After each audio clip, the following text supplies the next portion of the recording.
What podcast stats should I track? It's the podcast report number 79. Show notes, links, conversation, and more at thepodcastreport.com/79. This one was actually done as a live blab at blab.im. Funny thing was, I didn't even know that the backup recording had to be turned on for all that to happen. So if you head out to thepodcastreport.com/79, you can see the final Q&A that we did afterwards. That stuff's not contained in this podcast, but everything about what we should track, where to get the worksheet, all that stuff is in this episode. So enjoy. Hey, this is Paul Colligan, and this is the Podcast Report, episode 79. What podcast stats should I track? We're doing something interesting in today's episode. We are recording this live on blab.im. We got a number of people who are in the room watching this live. Thank you guys for those of you doing this live. Some of you have head out to the podcastreport.com/79 and are watching a video of the recording. Others are listening to this as a plain old, good old fashioned audio podcast the way God recommended it. I don't care how you're listening. I just love the fact that you are listening, and I appreciate that. And that is the power of podcasting. Because this is a live recording, you're not going to have the fancy jazz music back and forth. I'll probably do something at the beginning. But the fact of the matter is we want to get this done. We want to get this easy, and I want to get this out in the feed. Today we are chatting about what podcast stats should I track. There are a bunch of things to track, and I want to chat about what's tracking, why you might want to track them, give you some thoughts and ideas about them. I have a worksheet for this episode. If you head out to the podcastreport.com/79, that's the podcastreport.com/79. You can pick up that worksheet. Down at the bottom of the worksheet is a link to a spreadsheet using Google Docs, which is free. And you can either use Google Docs if you want, or you can download it and put it in your spreadsheet program, be that Excel, be that Google Sheets, I think is Apple Sheets, whatever the program model is. You can go ahead and use that. The tracking of stats on a podcast is important because if you're going to grow, if you're going to do better, if you are going to make this the business that we're trying to make this here on the podcast report, you got to track a bunch of things. And I want you to take this worksheet. I want you to sign up for it. I want you to print it off. I want you to put it up on your wall. And as you're doing your podcast, I want you to make sure that you've got the means and the mechanism to actually track these issues. If you don't have the means and the mechanism to track these issues, I want you to ask yourself why. Now, some of you are just doing a podcast for fun. And if that's what you're doing, that's great. That's fine. I love fun. I love people who do things for fun. I would suggest, however, that if you're listening to the podcast report, the concept of doing this professionally is something that's somewhere in the back of your mind. And so even if this is a hobby, tracking these things is really, really interesting. I'm going to go over what I have on the worksheet. You could probably, if you wanted to, write down these issues, but if you grab the worksheet, grab the link to the Excel spreadsheet, you've got something that you can work with. It's nice. It's impressive. It's got all the fun graphics, and we'll be chatting more about that particular process in future episodes of the show. So let's hit the things we need to track. Number one, we need to track downloads. And downloads are not perfect. Downloads have never been perfect because somebody can download and not listen. Somebody can download and share with 1,000 friends. It's not the perfect metric. It doesn't tell the whole story, but it is the beginning of something to track something else. If you've got 1,000 downloads for episode 2 and you only have 500 downloads for episode 3, something different happened between episode 2 and episode 3. So you need to track downloads. Now, in tracking the downloads, you need to track them over time. It's not what happened in the first 24 hours. It's not what happened over 48 hours. It's what's happened over the life of the podcast. This is episode 79 of the podcast report. Yesterday, a couple of people downloaded episode 1 of the podcast report. Why? What is it? Do they want to go back and see how much I sucked at the beginning as compared to how much I suck now, or whatever it is? But you want to track the downloads. The second thing you want to track is the title. And this is key. A lot of people forget this. The title is the headline. The title is what draws people in. The title is what makes people go, okay, wait a minute. This is something I'm interested in. There are a lot of shows that I have subscribed to. There are a lot of shows that I track, and I'm sure you're like that, where you don't catch every episode. But this title intrigues you. This concept intrigues you, so you jump over to that. What titles are it that get people? There are titles that I have in the podcast report who've gotten twice as many downloads as other titles have. It's important to track your titles. The other thing that's important to do is to track the specific topics. I might have a topic of monetization, which is a very popular topic for this audience, but I might one title make money, another title monetization, another title professional revenue generating podcasting or something like that. So tracking titles and tracking keywords or tracking topics covered is important. Both of those are there. So what are the downloads? What's the title? What are the topics that you covered? You will see trends very, very quickly as you do that. The next thing you want to look at is you want to look at episode page views. How many people went to the specific page about the specific topic that you were speaking to? Now, this is the Podcast Report episode 79. And you've heard me say a number of times, thepodcastreport.com/79. So I'm going to get some page views from my audience, but I'm also going to get some page views from search. I'm going to get some page views from people who want to download the worksheet that I spoke to here, this bad boy, for those of you who are watching it on Blab. And I want to track those things because here's what's interesting. Let's say I got 1,000 page views, but only 50 downloads. That means people were interested in the topic, maybe interested in the worksheet, but didn't want to download what it is that I was doing. And of course, what's really interesting is if I got 1,000 downloads, but 10 page views, that means 990 people aren't going to the website. And maybe that helps me understand how much time I spend on making my show notes and making my website. I've spoken to this in the past, but I know there are a number of you who spend a lot of time on your website and a lot of time on the show notes and a lot of time on what it is you're doing. Yet the fact of the matter, the power of podcasting is the fact that when you subscribe, it comes to you automatically. The majority of you listening to this right now are not the people on Blab, although I love the Blab people.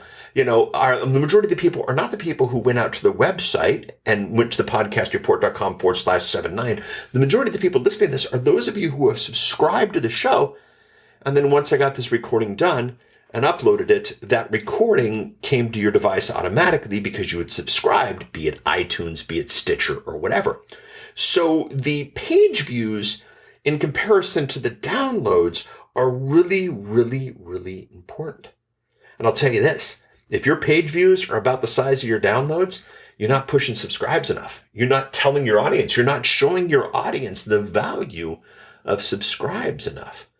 If your page views are higher than your subscribes, oh my goodness, you're getting great search engine, but there's no reason for people to click play. Are you making that easier to do? Or are you making that possible? Things you want to track. So definitely episode page views. Now, this next one's going to be a bit controversial, but the fact of the matter is calls to action. You want to track calls to action. Now, Smart Alec in here is going to go, wait a minute, Paul. Your call to action was the podcastreport.com/79 to download the worksheet. Yet that's also the page view for this episode. Well, see, here's the thing. Yes and no. Yes, both are at the podcastreport.com/79, but the calls to action are the people who downloaded the spreadsheet or the people who downloaded the PDF, those who signed up to the form. So I might get 20 page views, but I might get 3 people to sign up for the PDF. And it's very, very important to have the difference between and understand the difference between these two, because if I get you to visit my website and if I get you to listen to play, but I don't get you to do anything, this is not a podcast that's going to go down a profitable path. Well, Paul, what if I'm doing my podcast just for exposure? Interesting idea, interesting concept. We'll definitely hit that on future episodes of the Podcast Report. But if you're really getting exposure, it's important to know if your audience is going to act. Maybe you do a giveaway. Maybe you have a specific website. Maybe you have a specific email address. Something where you can figure out if you can move your audience to act. Because if you are just podcasting and you're not moving your audience to act, this is not impactful. This is not powerful. This is not what we're looking for. So tracking the calls to action up against the downloads, up against the page views, really gives you an understanding of how the podcast audience comes together and how all these things make sense. The next thing I want to look at is the episode length. People always ask me, how long is a podcast? How long should a podcast be? And I always respond with some sort of snarky remark like, how long is a piece of string? But the fact of the matter is different podcasts are powerful for different levels. One of my proudest moments in audio is when Lou, if you're listening to this from WDW Radio, first podcast movement, said, "I never miss Paul's show because it's short." That's interesting. And you go to iTunes and you see the length of the episode, and I can't remember which other platforms show that. But again, in this world where we're subscribed and we don't necessarily listen to everything, well, if we have a 60-minute show that gets downloaded 1/4 of the time as our 15-minute shows, this starts to get really, really interesting. And this is something that we really, really want to track. So is there a relationship between the length of our episode and the download of our episode? The other thing is simply the release date and the release time. But Paul, isn't the power of podcasting the whole idea that anytime, any place, anywhere? Yes, it totally is. But the fact of the matter is, if you've got subscribers, they get that they get that ping, they get that notification of a new episode. Well, what if it's Monday morning when they're really busy and they're coming out from their homework? Or what if it's Sunday when they're not even checking their computer? Or what if it's different times? So tracking the release date of your podcast and tracking the downloads and the interaction that comes from it is something really, really interesting to do. So Paul, what do you track? What are the numbers that you run? How do you do all of this? Well, if you head out to thepodcastreport.com/79, you can download this sheet here. Those of you who are watching on Blab can see a copy of it. Those of you who are just listening to the audio, go ahead and download it. And yes, I'm tracking you for a call to action. And yes, I'm trying to figure out if this is the type of thing that gets a higher call to action than other shows. And then on that worksheet is a URL for a spreadsheet that can give you a better idea of how to track all this stuff. And what happens with data is if you just have data, and you write it down and you track it, you'll just begin to see trends. Yes, you can track downloads to page views. Yes, you can track length of time to downloads, and you could have some calculations there. But as you track all of this stuff, it's going to get really, really, really interesting.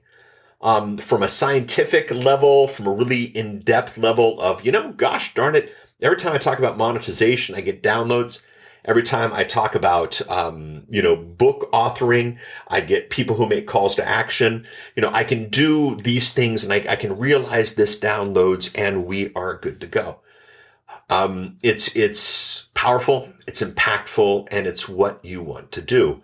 So these are the stats that you should track. These are the stats that I track. And yes, I track all of them. So what do I do if there's nothing here that I can track? What if a call to action is just visit a random website? That's a really bad idea. That's why podcasts do, GoDaddy.com/podcast name, Audible.com/podcast name. Do a call to action that you can track. Paul, what if I have a really cheap platform for my podcast and I don't get download episodes, episode A versus episode B? Get a stat system that allows you to get episode A versus episode B. You want to do these things. Paul, what if I don't track the release date time?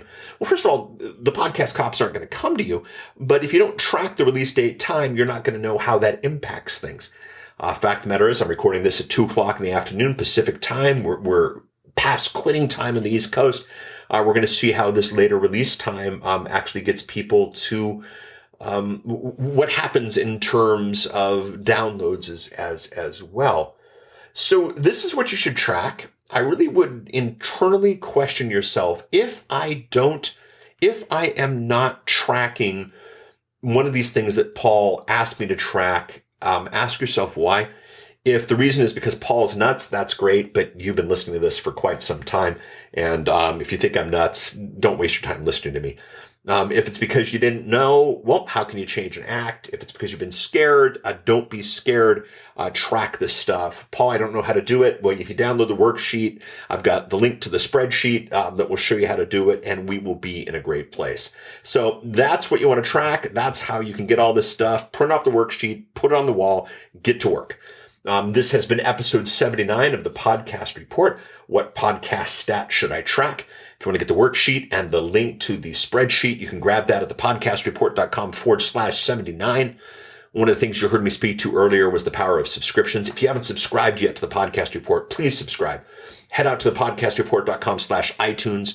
or the podcastreport.com/Stitcher, or the podcastreport.com/TuneIn, or the podcastreport.com/Overcast, or whatever platform you listen to your podcast on. And if for some reason you go to the podcastreport.com/how you listen to your podcast and it doesn't take you somewhere, then head to the podcastreport.com/79. Put that in the comments. We will get that fixed. I want you to subscribe so that when a new episode comes out, you automatically get updated. I want you to subscribe so that you have to have this interactivity with me once, and then it all comes to you from that point. So definitely subscribe. Also love interactivity. If you head out to the podcastreport.com/79, make some comments, that'd be great. If you head to /Twitter, we're on Twitter, /Facebook, we're on Facebook. All the big social networks are there. I would love the interactivity. Would love to hear from you. Would love your shares.